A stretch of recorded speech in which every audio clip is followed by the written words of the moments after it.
de estar apresentando aqui um pouco o que a Undoc faz no Brasil inteiro. Vou compartilhar minha tela aqui com vocês.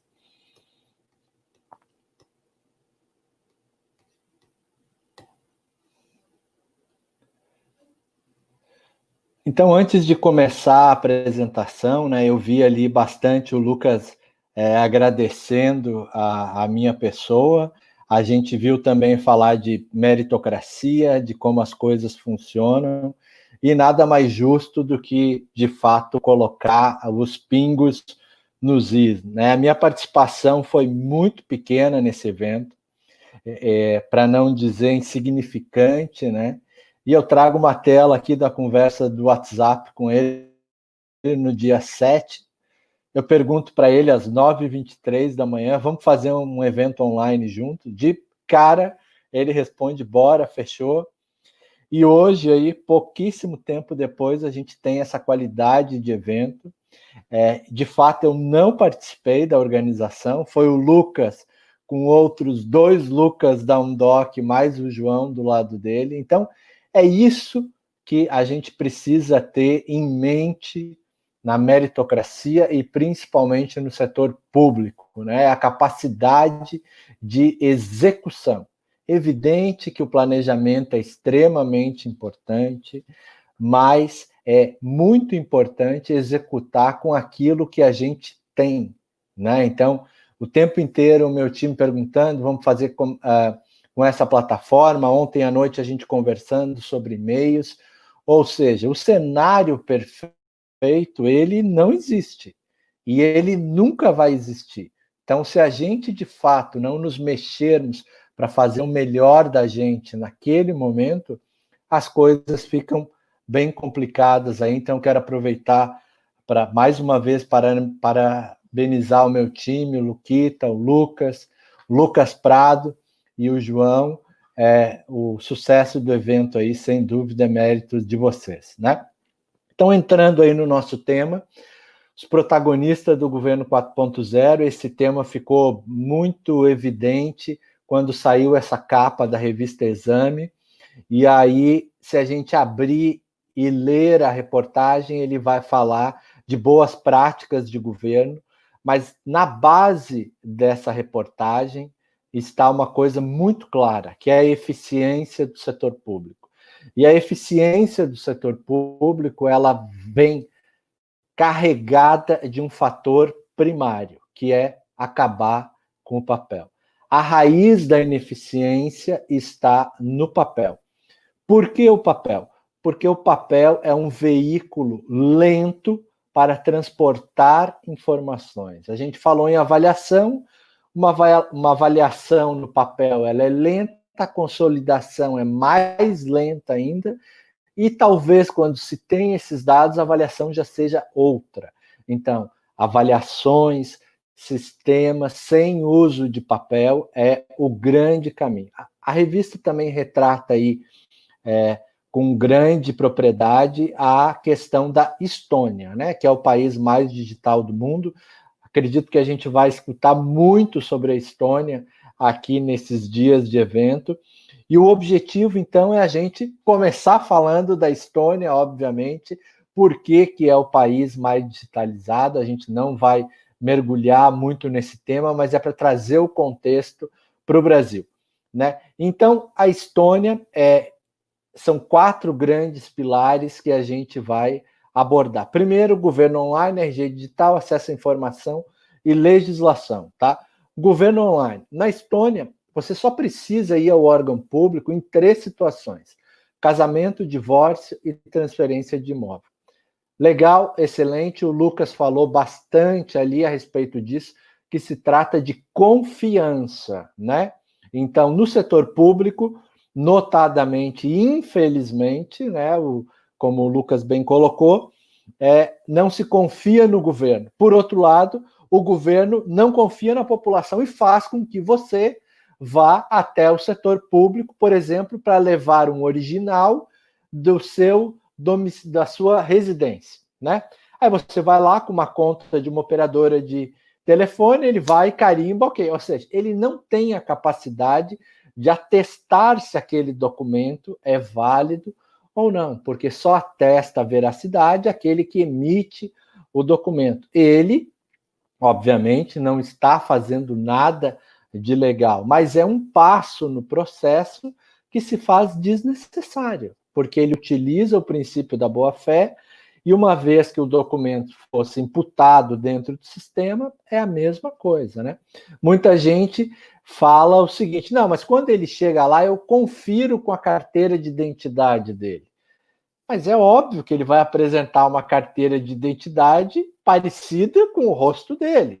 Ele não vai apresentar a carteira de identidade da Xuxa, por exemplo. Então, note que essa conferência de documentos, o famoso cara crachá, ele é extremamente frágil. Extremamente frágil. Por isso que os documentos possuem a chave pública, que pode ser consultado de forma eletrônica. Então, se convencionou isso de ir até o setor público para entregar uns documentos, para daí ir abrir o processo, ou seja, isso é ineficiente nos dias de hoje, né? O RG digital, né? Na Europa, o RG digital, ele já existe. A adoção dele na Europa é de 25%. Na Estônia, é de 98%. Por que na Estônia é de 98%? A resposta é simples, porque é obrigatório, né? Então, na medida que você transforma digitalmente, você não pode dar o passo atrás, né? Quem quer fazer no papel, faz do papel. Quem faz eletrônico, faz eletrônico. Não vai funcionar, não vai funcionar. O Daniel falou antes ali muito bem. Quando a gente pensa em tecnologia, a gente tem que pensar naquelas pessoas que não têm acesso à tecnologia. Não quer dizer que essas pessoas vão perder acesso ao governo, mas ao se dirigir à instituição pública, será aberto um processo eletrônico para ele lá dentro, né?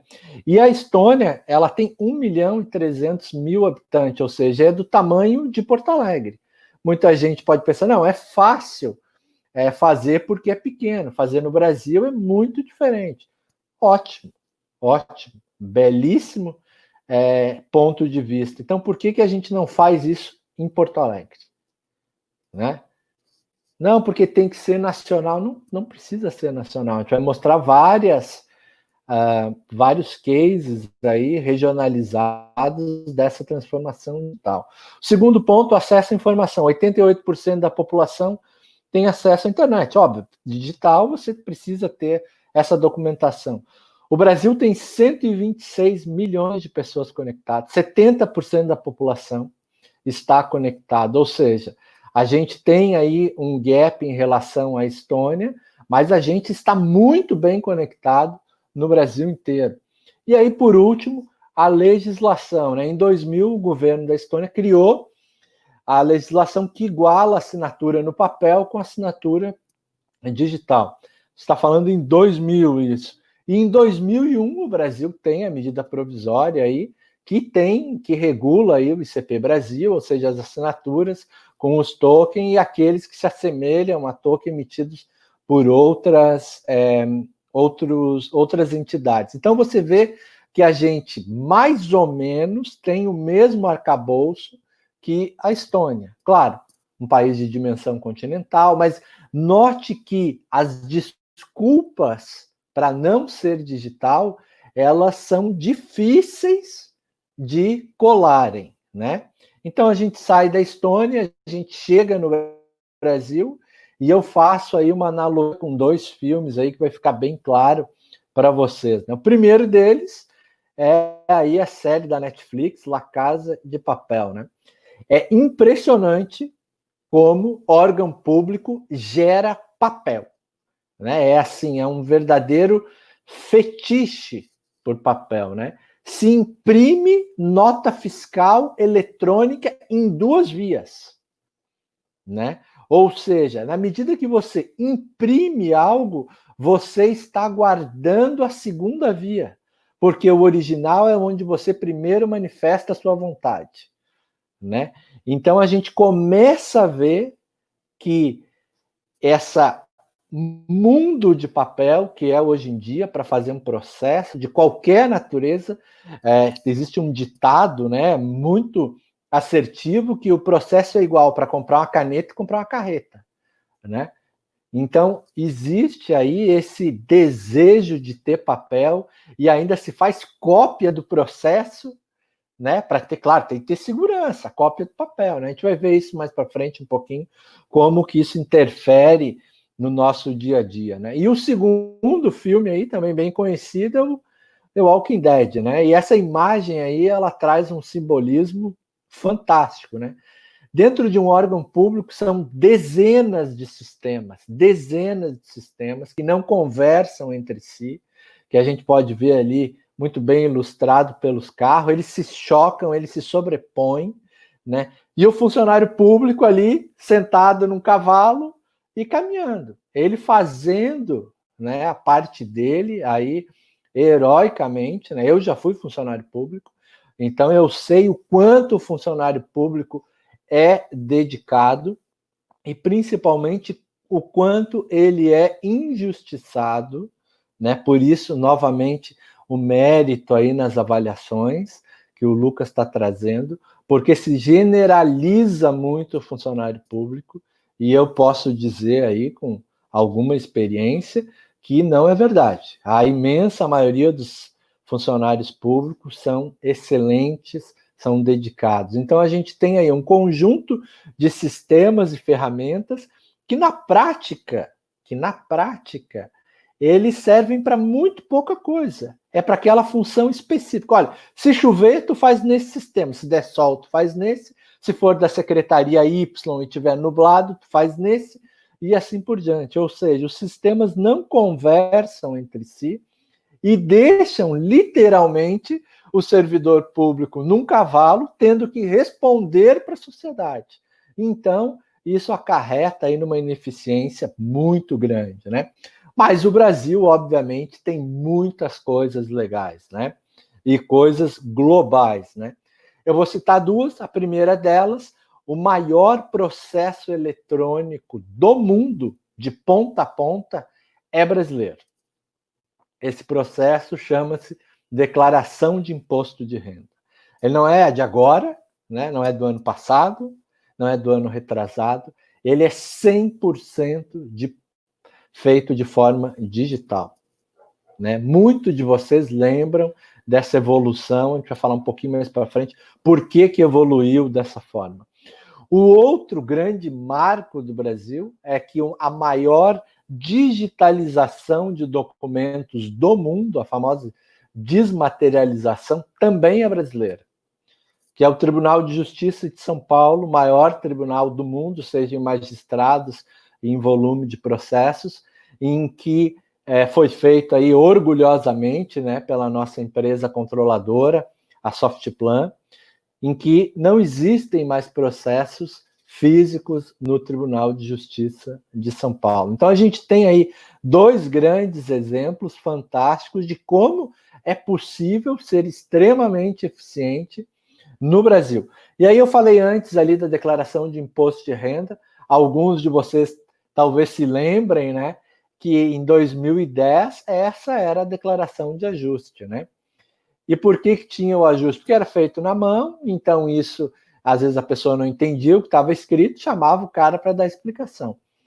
E aí onde que teve essa inflexão de um processo ineficiente para um processo eficiente? A questão aí é extremamente simples. Eles passaram a não se preocupar com quem era isento. Se vocês lembrarem, antes, se você era isento, você tinha que declarar. Aí criaram-se modernidades. Vamos declarar imposto de renda por telefone, isento, pelo correio, por carta. Ou seja, houve essa inflexão. Olha, nós temos que focar naquilo que vai trazer dinheiro para nós. O isento, ele não traz dinheiro. Ele é uma informação que a gente tem que ter, que vai checar nos sistemas, obviamente, de controle, mas a gente não pode desperdiçar tempo, aí muito entre aspas, em quem não vai gerar receita. Então, essa inflexão, ela trouxe uma grande eficiência para o processo, evidentemente um processo de arrecadação, mas é importante a gente ter essa mentalidade. E eu trago aí numa realidade, acredito, de todos vocês. Existe coisa mais inútil do que check-in de passagem aérea? Não tem nenhuma explicação para isso. Vocês que viajam de avião, vocês deixaram de viajar mais depois de comprar passagem ou não? Então, é muito mais fácil as companhias aceitarem que quem comprou e vai viajar já fez o check-in, né? Do que pedir que você faça o check-in lá com 2 horas de antecedência, ou seja, é um processo totalmente ineficiente. Quem não for viajar, aí sim faz em vez de um check-in, um check-out. Olha, não vou viajar. Então é um processo que precisa que algum iluminado sente, pare e pense, olha, nós estamos enchendo o saco, né, do nosso cliente fazendo check-in. O cara já comprou a passagem, o cara já botou os dados, o cara já botou o cartão de crédito dele, e nós vamos pedir para o cara reconfirmar tudo. Ah, mas ele tem que escolher o assento. Se ele quiser escolher o assento, ele faz o procedimento, mas não obriga todo mundo a fazer isso, porque é totalmente ineficiente. Levando mais para o setor público, outra coisa que é extremamente ineficiente, rematrícula. Quem está matriculado assume que ele já vai se rematricular. Tão simples quanto isso. Ah, mas se o cara quiser... Bom, se o cara quiser mudar, ele procura e aí ele muda. Então, note que essas pequenas mudanças são as que trazem os grandes ganhos, seja no setor público, seja no setor privado e assim por diante. Eu trago um outro exemplo para vocês, que é o exemplo do WhatsApp. Quando que o WhatsApp se tornou WhatsApp? Né? Mandar mensagem de um lado para o outro, o SMS fazia muitos anos antes do WhatsApp. O que o WhatsApp fez de diferente? Não, é gratuito? Também não. No início ele era pago. Então, o que ele fez de diferente? Ele passou a emitir o recibo de leitura. E numa sociedade onde as respostas têm que vir antes das perguntas, aquele recibo de leitura foi literalmente o ouro. Então, não é um aplicativo que manda a mensagem de um lado para o outro, é um aplicativo que possui uma retroalimentação passiva de informações. Então, você tem um ganho de produtividade numa atividade corriqueira, mandar mensagens de um lado para o outro, né? E aí, quando a gente leva isso para dentro da realidade do setor público, a gente vê que os processos que existem ali são verdadeiros Frankensteins, né? Ele não é um processo digital e ele também não é um processo analógico, ele é um híbrido, é um Frankenstein. Se imprime e-mail, se imprime nota fiscal eletrônica, se gera F no computador e se imprime a F ali dentro, se colhe assinatura, ou seja, não faz nenhum sentido você ter um processo híbrido. Você passa a utilizar duas coisas em conjunto que acaba atrapalhando o processo em si.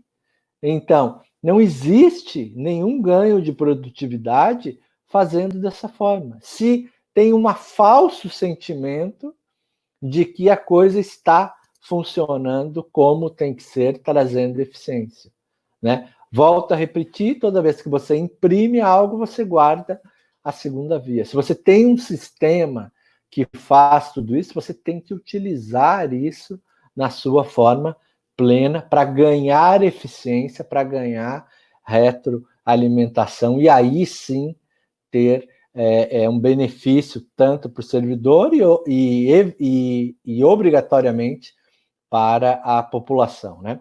E aí a gente falou de processo digital. O que é um processo digital, né? As pessoas perguntam, mas o que é um processo digital? Bom, um processo digital, ele é um processo digital. Ele não tem nenhuma diferença para o processo no papel. Ele só é feito 100% eletrônico. Se ele tem que ter 20 assinaturas, ele vai continuar tendo as 20 assinaturas. Se ele tem que passar por 30 pessoas, ele vai ter que continuar passando pelas 30 pessoas. Não tem nenhuma diferença do processo físico. Aliás, tem uma grande diferença, que ele é muito mais eficiente, muito mais barato, muito mais rastreável, né? Então, mas em termos de rito processual, não tem diferença, né? Então, a gente chega a Undoc está presente em 17 estados, já beneficia mais de 15 milhões de pessoas, já temos mais de 50 milhões de documentos dentro da ferramenta, né? Então, se você olhar esses fluxos aqui, você vai ver que eles são muita realidade, como eu falei antes, lá no Walking Dead, da imensa maioria dos órgãos públicos, né? Graças a Deus, né? São nossos futuros clientes, né? Mas são sistemas desconectados para funções específicas que não se retroalimentam. E o que a Undoc se propõe é ser a ponte entre o cidadão, todos os sistemas e, obviamente, o órgão público, ou seja, ser aquele sistema que transpassa todas as informações, o grande transportador das informações, né? E com a Undoc você vai ter todas as informações que você precisa, todo o conteúdo, quem enviou, quem leu, quantas vezes você envia um processo, liga para o cara ou manda um WhatsApp. Já deu uma olhada no meu processo? Quantas prefeituras têm central de atendimento e essa central de atendimento passa uma grande parte do tempo dizendo aonde o processo está, né? Então, isso traz aquilo que a gente chama de um desperdício de tempo, sendo que aqueles servidores, com certeza, gostariam de estar trabalhando numa função mais nobre, trabalhando nos dados, em estatísticas, assim por diante. E o outro ponto principal ali, quem resolveu? A gente vai ver mais para frente um pouco da avaliação que tem dos setores e das pessoas dentro da ferramenta. A ferramenta é super simples porque se você tiver um sistema que você olhar para ele e você não entender, você tenha certeza que o sistema está errado, a plataforma está errada, tá? Falando um pouquinho mais do WhatsApp, algum de vocês baixou o manual do WhatsApp? Ninguém baixou. Você pegou aquilo ali, você entendeu, você sabe como é mandar mensagem de um lado para o outro. Pode demorar um pouquinho, mas a curva de aprendizagem é extremamente baixa. Qualquer ferramenta que tentar empurrar para o setor público diferente daquilo que é eficiente, como a UX, muito bem desenhada, não vai funcionar.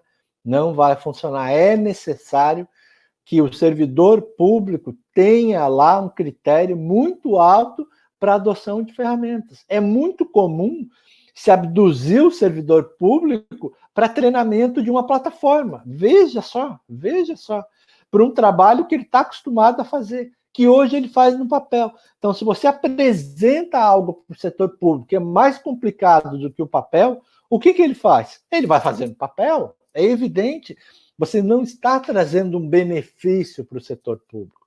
Você está trazendo algo a mais para ele fazer, algo a mais para ele alimentar, algo a mais para ele dar informação que não vai se retroalimentar. Então, são 4 funções extremamente básicas que todo mundo que olhar vai entender.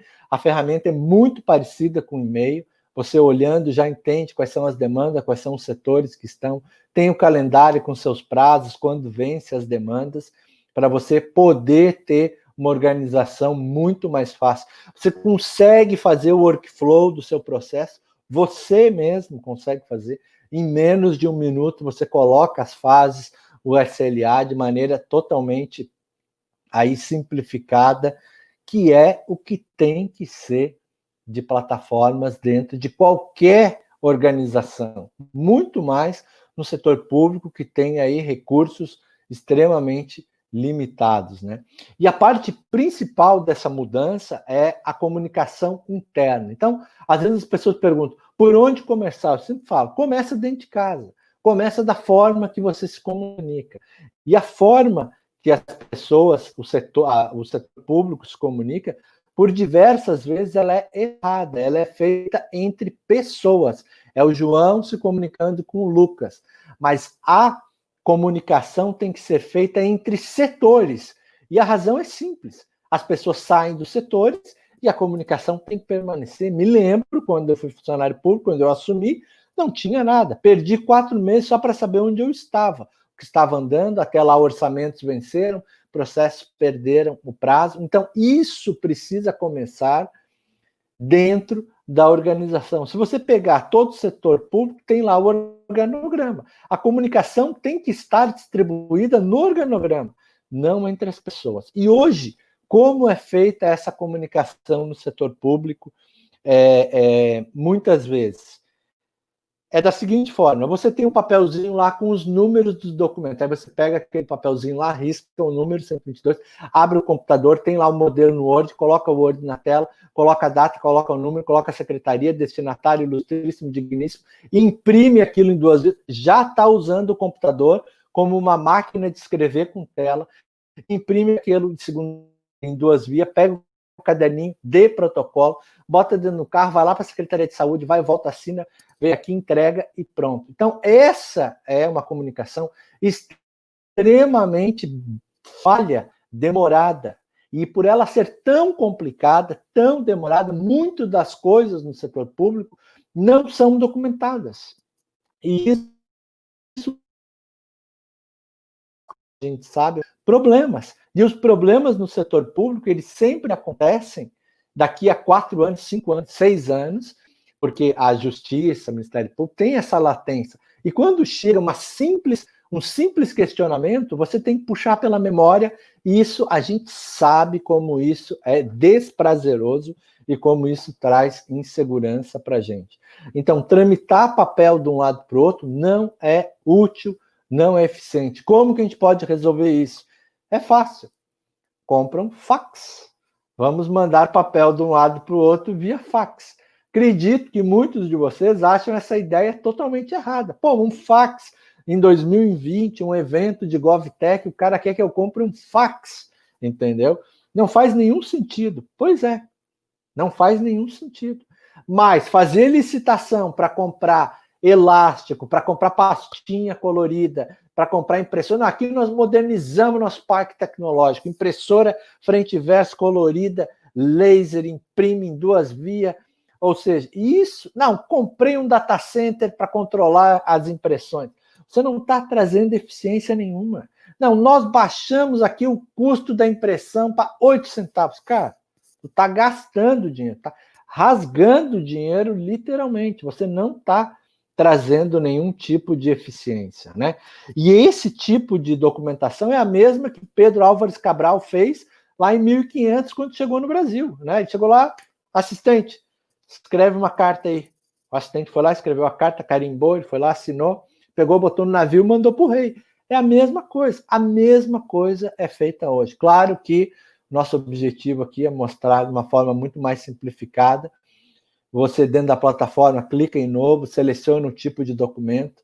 O setor que você vai enviar já tem os modelos prontos. Você envia, anexa documentos, coleta assinaturas ali dentro, georreferencia tudo e faz as coisas com muito mais simplicidade, muito mais segurança, né? Aí eu trago aqui 2 camaradas aí que eu tenho certeza que vocês conhecem muito bem. Tenho certeza que idolatram esses 2 caras aí, porque são esses 2 caras, a gente viu ali, questão de segurança de dados, são esses caras aí que seguram as pontas para a imensa... Dos 2 caras que dão a segurança. Esses 2 caras, o inventor do Clips e do grampeador, né? Os processos da maioria dos órgãos públicos estão nas mãos desses 2 caras aí, do Clips e do grampeador. A segurança do processo é feita com esses 2 caras aí. Se você tirar esses 2 caras aí, literalmente os processos voam e se espalham, né? Então não faz sentido isso hoje em dia. E eu trago aqui alguns cases para vocês da Undoc, dos protagonistas do governo 4.0. Aracaju, mais de 620 mil economizados só em papel, Pindamonhangaba, 100% do que se economiza em papel se paga à plataforma. Petrolina, sertão de Pernambuco, em 2018, 87 dias para um atendimento. Em 2020, 10 dias. Como que isso foi feito? É fácil. Por causa da Undoc? Não. porque a Undoc deu os dados para eles que era 87 dias. Eles sabiam que tinha um problema ali, eles focaram nisso. A Undoc é um meio, mas ela não é a ação lá na frente. Por isso, pessoas, reconhecimento, meritocracia. Campina Grande, tempo de concessão de uma licença-prêmio, 4 meses quando é feito no papel, 4 dias quando é feito de forma eletrônica. Atibaia, todo dia são imputados mais de 2.000 documentos novos dentro da ferramenta. Palhoça, em Santa Catarina, reconhecida pela ONU pela gestão ambiental inovadora. Cáceres, Pantanal Mato Grossense, mais de 290 mil economizados. São Cepé, alvará de funcionamento em 1 dia. Sabesp, assinatura de um contrato antes 30 dias com a Undoc em 3 dias. E aí eu trago alguns indicadores que a gente falou ali antes. Esse é um painel de um Fusca, um painel extremamente simples, que tem 2 relógios ali dentro. Se você tirar esses 2 relógios, você vai ter um problema. Você vai ser multado por velocidade.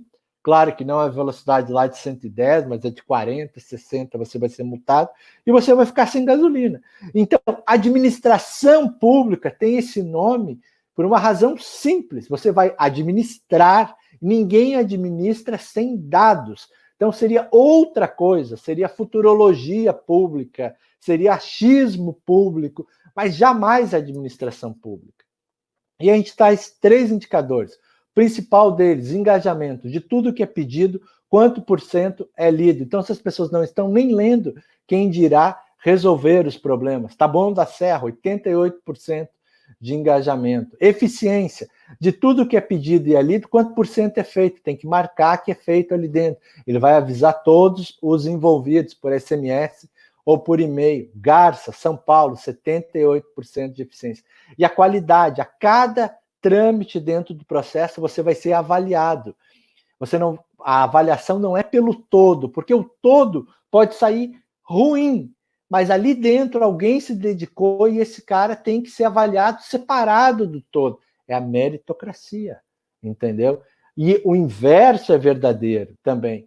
98% de qualidade em Americana, São Paulo. E aí você vai ter indicadores como o Lucas ali antes falou muito bem. Trocou um diretor, melhorou, piorou o setor. Colocou um carro a mais, melhorou, piorou. Você vai ter todos esses gráficos por pessoas e por setores. Para finalizar aqui, em comunicação eletrônica, o principal benefício é a segurança, porque não existe desver, desenviar, descoisar ou ficar desonline dentro da comunicação eletrônica. Você vai ter a segurança que ninguém vai lá mudar parte do processo, tirar o seu parecer e assim por diante. Né? Ninguém vai reservar um número para dar um parecer depois. Né? Ninguém vai dizer que não viu o processo. Né? Você vai ter todas as informações ali de forma instantânea. Né? E aí, um último slide aí. Queria estar interagindo com vocês, mas se vocês souberem quem é a santa padroeira do setor público aí, falei sobre ela aí, mas sem dúvida, a Nossa Senhora do Carimbo, aí que tem feito milagres aí dentro da administração pública. Quero agradecer vocês aí e bora tirar do papel. Muito obrigada uma vez mais.